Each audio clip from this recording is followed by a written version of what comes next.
नमस्कार. Royal kitchen मराठीमध्ये आपले सर्वांचे स्वागत. बिना पाकातील पेढ्यासारखे खुसखुशीत, पाणी आणि दूध न वापरता अगदी रुचकर आणि कमी वेळामध्ये तयार होणारे हे रवा लाडू. तर आपण ही रेसिपी पाहूया. आता रवा लाडू बनवण्यासाठी 2 वाटी बारीक रवा घेतलेला आहे. तो अगदी स्वच्छ आणि पांढरा शुभ्र आहे. त्यानंतर 1 वाटी साखर घेतलेली आहे. तीही पिठी साखर आहे. मिक्सरमधून मी बारीक करून घेतलेले आहे किंवा बाजारातून पण पिठी साखर मिळते.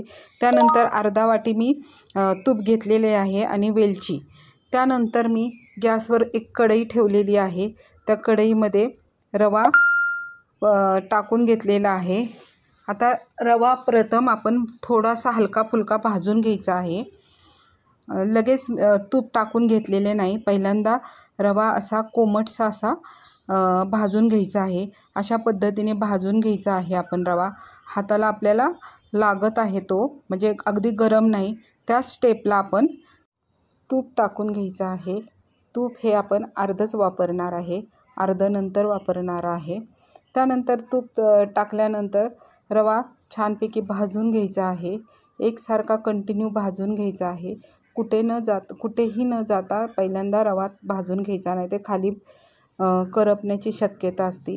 आणि गॅस स्लो फ्लेमवरच ठेवायचा आहे. रवा चांगला भाजून घ्यायचा आहे. पांढराच भात ठेवायचा आहे, तो लाल करायचा नाही आपल्याला. अगदी मस्त असं टेक्स्चर आलं पाहिजे. अशा पद्धतीने हा रवा भाजून झालेला आहे. त्यानंतर आता या स्टेपला गॅस बंद करून मिश्रण थंड करायला ठेवायचं. थोडंसं थंड झालं की त्यामध्ये पिठी साखर टाकून घ्यायची. तेही मिक्स करून घ्यायचं. आता पिठी साखर टाकल्यामुळे थोड्याशा रव्याला ओलसरपणा येतो आणि मिश्रण असं थोडंसं ओलसर झाल्यासारखं वाटतं. त्यानंतर त्यामध्ये इलायची टाकून घ्यायची आहे. तेही मिक्स करून घ्यायची आहे. सगळ्या बाजूनी सगळं एकत्र मिक्स करून घ्यायचं आहे. आणि ज्या साखरेच्या थोड्या गुठळ्या राहतात तेही चांगले फोडून मिक्स करून घ्यायचं आहे.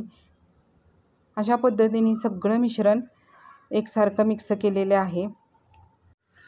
हे मिश्रण थोडेसे दिसायला कोरडे वाटते, जे लाडू लगेच वळले जात नाही. पहिल्यांदा आपल्याला हे मिश्रण कढईमध्येच असे दाबून ठेवायचे आहेत.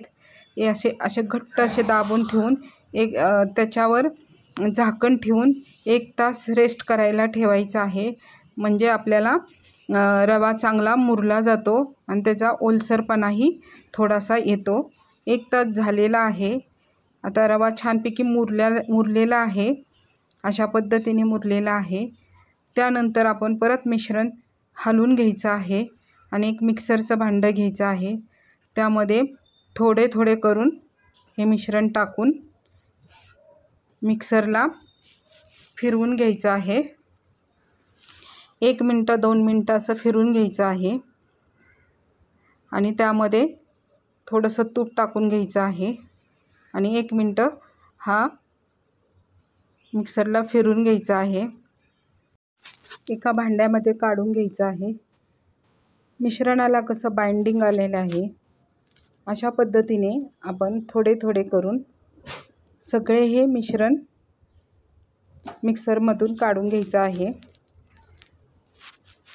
म्हणजे आपले लाडू खूप छान आणि सहज वळले जातात. हे सर्व मिश्रण एकदा हाताने चांगलं मिक्स करून घ्यायचं आहे. बाइंडिंग खूप छान आलेलं आहे. आता लाडू अगदी सहज वळतील. हातामध्ये थोडंसं मिश्रण घेऊन लाडू वळत आहे.